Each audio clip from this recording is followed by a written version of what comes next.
What's up, Detroit? This is Tommy and Brendan here for another episode of the Riles and Riley Rundown.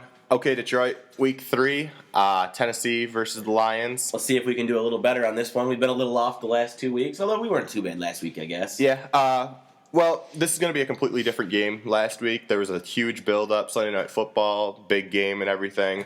This week, you're playing Tennessee. They haven't really showed much this year.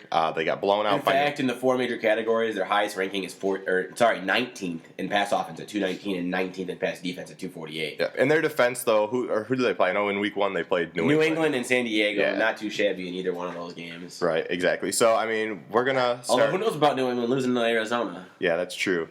But, all right, we're going to do what we do every week. We're going to break down pretty much all the positions and stuff, give you a couple key players. Start with the three keys. Yeah.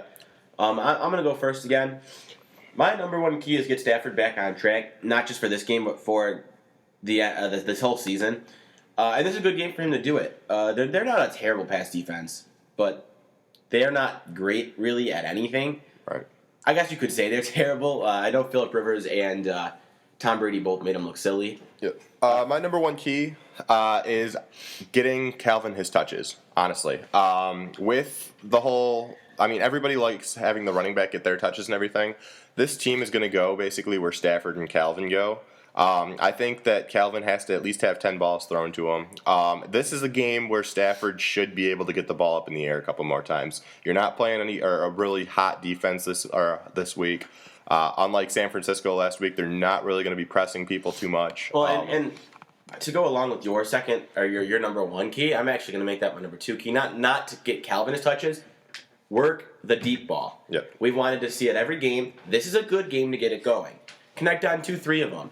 I mean, you connect on 3 deep balls. Start getting things looking good. Get ready for the next couple weeks.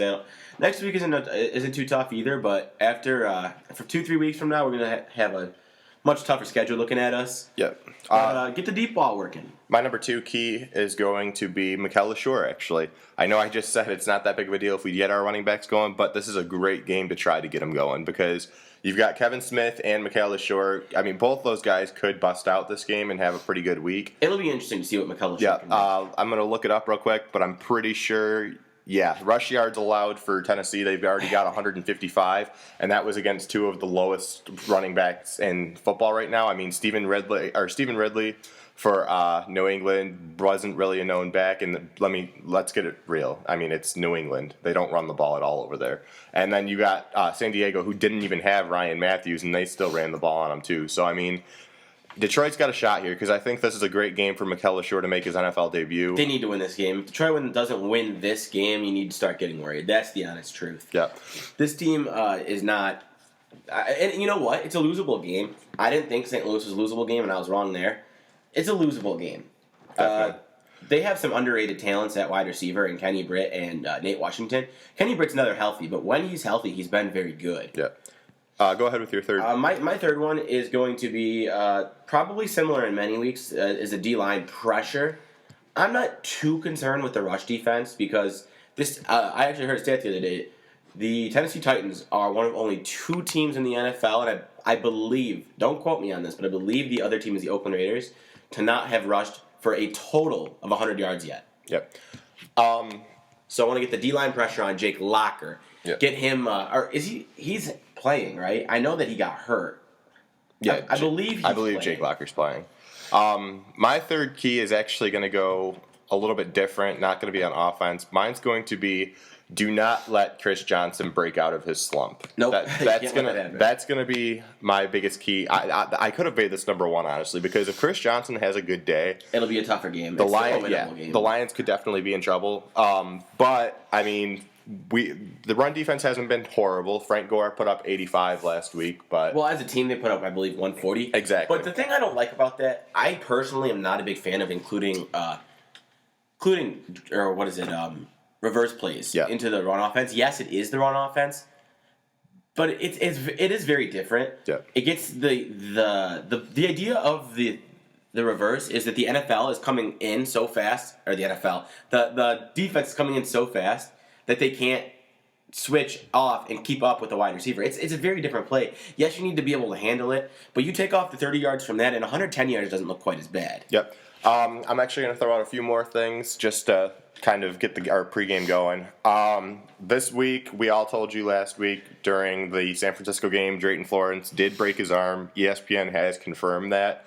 But we did claim another cornerback off the waivers from New Orleans, Jerome Murphy. So he's going not that big of a deal. However, this is a kind of big deal. Chris Houston, Louis Delmas, and Bill Bentley all sat out against San Francisco.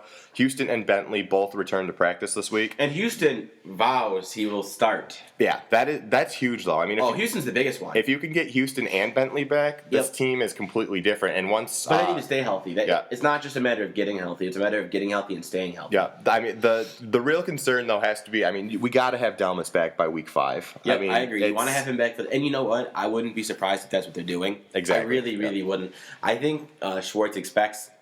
Okay. He doesn't expect anything. He's very good at taking it week to week. Yep. But he understands that if there's a time that he really needs to start getting his team healthy, it's that week 5 game against Philadelphia. Yep. And I think he wants to play it safe with his players because he has the ability to do that.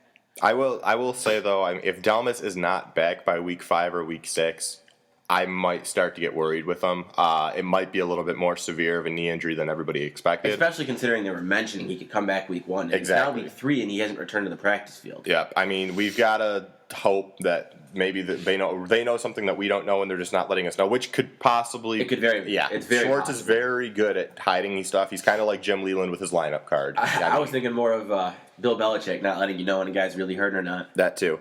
But maybe Travis Best doesn't even really have a concussion. Maybe he's been cleared to play, but they just want to surprise everybody week 6. Yes, that's probably it. All right, let's go ahead and do our position battles like we do every week. All right, at quarterback, again, I mean, there's not going to be too many teams that compare to the Lions in the quarterback play. Although if Stafford's stats keep up, that won't be the case. He hasn't been terrible, but he hasn't been the elite. 585 yards, 2 touchdowns, and 4 interceptions is not an elite quarterback. Absolutely not. But if you just simply cut down on those interceptions and improve those touchdowns, you're fine. The yardage is great. But definitely got to give the edge to Stafford in this game. And I mean, Locker, not a rookie, a second-year player, but he's in 61% of his passes, not too bad. He's actually got a better touchdown-interception ratio than Stafford at 2-2. I would guess he's probably not throwing the ball nearly as much, but who knows considering the way their running games looked. Yep.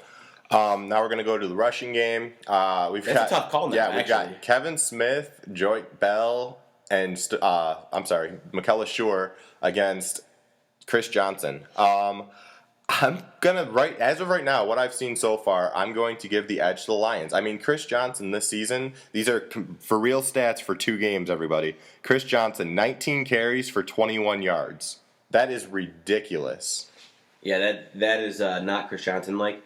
I'm gonna go Chris Johnson and the Tennessee Titans, mostly because we gave Stafford the win based on his what he's shown us so far, and Chris Johnson has shown us a lot so far. Yep. But I do think it's a tough call. Kevin Smith, I have been saying this since Kevin Smith came back. Why do I think Kevin Smith is a better player than people realize? 1, he's faster than he was when he was here last time. 2, he hits the holes. He didn't used to do that. And 3, one thing I think is most underrated in a running back, he always falls forward. Yeah. I don't know how. He's a small guy. When you fall forward for that extra 2-3 yards, it changes everything. Yeah. A loss of 1 turns into a gain of 2. Mm-hmm. A 6-yard run turns into a possible first down. Yep. All right, now we're going to go to the receiving leaders. We've got here. Yeah, it's Calvin and Pettigrew basically against Kenny Britt and Nate Washington. I'm going to have to go with our receivers in this one as well. I mean, Calvin's going to demolish everybody. And, I mean, Pettigrew hasn't been the tight end that we've been looking for. He does have so many other weapons there. It's not 2 versus 2. You got Johnson, Pettigrew, Scheffler, although I know he missed practice. However, Burleson, Titus Young. Who knows if Broyles is going to play? I'm going to throw one out there, though, that you didn't even mention. Joik Bell coming out of the backfield last week. I mean, that was a solid gain that he made after that catch. It's a weird one for him because he's not very fast. Right, exactly. Just the yards after the catch on that play were very impressive to me, and I feel like they could see something with that kid. I mean, I've been completely impressed with Joik Bell so far. Do you know who got cut to bring Michaela Schur back to the team? I have no idea. I don't know if anyone's been cut yet because there was some talk if it would be Bell or Williams because last year Williams was clearly ahead of Bell, and this year it appears Bell may be ahead of Williams. Yeah. I mean, it'll be interesting to see. Have we really even seen Williams on the field this year? No, I think he has a couple plays on the year so far. Yeah. Well, defense, we're going to basically just stack up the whole defense, not going to go position by position or position on defense. It's kind of a toss-up for defense. I will give Tennessee some credit with their defense. I mean, not credit, but they're not as terrible. yeah, I'm not gonna throw them out like they're the worst team in the NFL because they're not. But they're not the best team in the NFL by far either. I mean, yards allowed so far this year, Detroit's given up 300, Tennessee's given up 403. Per game. Yeah, exactly. Both teams are. Detroit's actually pretty solid so far on the pass defense. They've only given up 187 yards in the air through 2 games. That's really good. I mean, when you really think about it. Don't expect that to stay the case. Right, but plus you've got to think that we didn't really play great quarterbacks. Alex Smith and Sam Bradford. I mean, neither of them are terrible, but neither of them are top-notch quarterbacks. And we won't be facing a top-notch quarterback this week either. Rushing yards, 133 or 113 for the Lions and 155 for Tennessee, which is kind of weird because I actually expected the more of the damage to come from St. Louis in the run department in week 1 than I did from San Francisco in week 2. And Detroit gave up more yards against San Francisco than they did against St. Louis. So who knows? I mean, yeah, I got to give the advantage to defense to the Detroit Lions, especially with Chris Houston coming back.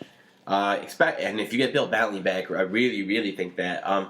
Something interesting. The current line on this game, I don't know if this is Vegas, to be honest. I'm getting it from CBSSports.com. The Lions are only favored 3.5 points. Yep, that's everywhere actually right now because I'm on ESPN. It's the exact same thing, so it's got to be Vegas. But that's kind of surprising to me. I mean, I'll give Tennessee 3.5 points. Now the Lions haven't killed anybody yet, and I think that's the main reason why people don't. We said it in the preseason. We don't know what this team's going to be. It's kind of funny. After 2 weeks, we still don't know what this team is going to be. And this isn't honestly. You're not really going to know for another 4 or 5 weeks. Right, until we get into the division. Tennessee and Minnesota are a little. The only way you know what this team is going to be is if they come out and get killed by Tennessee or Minnesota. Yep. If this team loses to, I'll be honest, if this team loses to Minnesota or Tennessee, Minnesota, I'll give them a little bit more slack because it's a division game.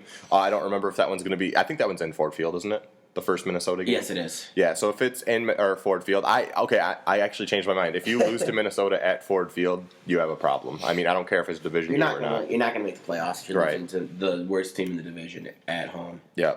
But let's keep moving on. We've got the Jake Locker situation that we were talking about.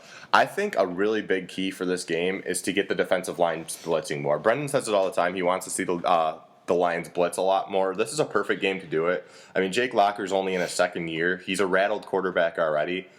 He's already got some injuries. So, I mean, if we can get some pressure on the quarterback this game, it could be huge. Because I said last week that I wanted a few turnovers. This week, I definitely want a few turnovers. If you can get some pressure, and I mean serious pressure, on Jake Locker all game long, this could turn into the Denver game of last year. Yeah. I think this has potential to be a blowout. I'm not giving this a blowout. I honestly believe that the Tennessee Titans... This is a game you look at and say, what Detroit Lions team is this? Yep. Is this the Detroit Lions team we saw last year that won the games they needed to win? Yep. Or is this the Detroit Lions team from the past where I don't think this is a bad team, but is this a good team that could lose games that they shouldn't lose? Here's a kind of funny fact for all you guys. We actually played the Titans fairly recently. I mean, it was in the last 5 years, 4 years ago. Day, is that what you're thinking of? It was Thanksgiving Day. We lost 47-10.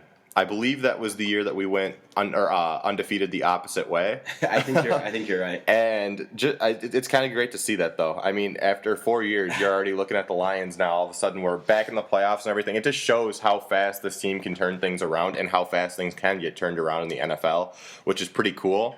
So, yeah, that was just kind of a fun fact that I saw on ESPN and wanted to share with you guys. But anywho, enough with that. We are moving on now to our predictions. Detroit, I have not had a single prediction in the last week for the San Francisco game. You guys missed out on actually a pretty good prize. I'm letting you guys know. I'm actually going to throw this out there because I did it on Facebook. What I'm giving out actually is we have 100 likes on Facebook when we get there. I will be asking a question on Facebook. It might involve you guys doing a challenge. It might involve just a trivia question. But the person who does get that right, they will receive a Detroit sports jersey of their choice. It will be delivered to your house and everything. But please, just 100 likes, help us out. Like us on Facebook, and then also we've actually thrown out another new Facebook page. It's called Sport in the D. It's actually off of WordPress, but it's our new sports blog, Detroit sports blog. But it's called Sport in the D. It's me and Brendan and a couple other guys. You'll see us write articles about all of your Detroit teams, kind of like the Riles and Riley rundown. However, it's going to have a little bit more on it because we can get to our articles a little bit faster than we can to our computer to record the podcast shows. But don't worry, Riles and Riley and Rundown aren't going anywhere. We're going to be here for good. You guys are seeing that we're doing about 2 shows a week now. We're going to continue this. I mean, we finally figured out a schedule that works for me and Brendan both. So just go like both of our pages and stuff. We're really trying to get likes out of you guys. Tell your friends about us and everything if you do like us. And even if you don't like us, just give us the benefit of the doubt and maybe you'll win a prize. But anywho, after long ado, here we go. Brendan, what is your final score for the Lions-Titans game? My final score for this game is Detroit 31. Tennessee, I'm going to give them 17. Okay, yeah, that's definitely a fair score. I mean, Detroit, I'll be honest, Detroit's defense isn't tenacious enough to actually be beating teams like 42-3 or something like that. So I'm also going to say it's going to be a pretty good high-scoring game for the Lions.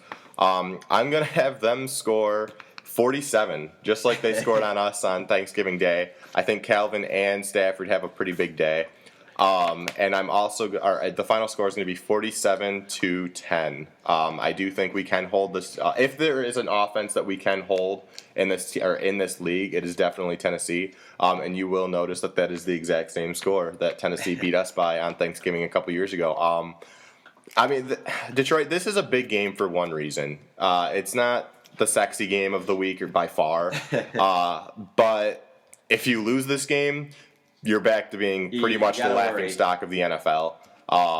With a loss on Sunday night like you displayed on Sunday night, and then a loss to Tennessee, that's not going to help this team at all. But if you win, it really doesn't do much at all for you either. It just gets you on to next week, and hopefully you can win next week too. But this has been Brendan and Tommy for the Riles and Riley Rundown. Like I said, everybody go like us on Facebook, like both of our pages, and we will talk to you next week for the post game. Go Lions!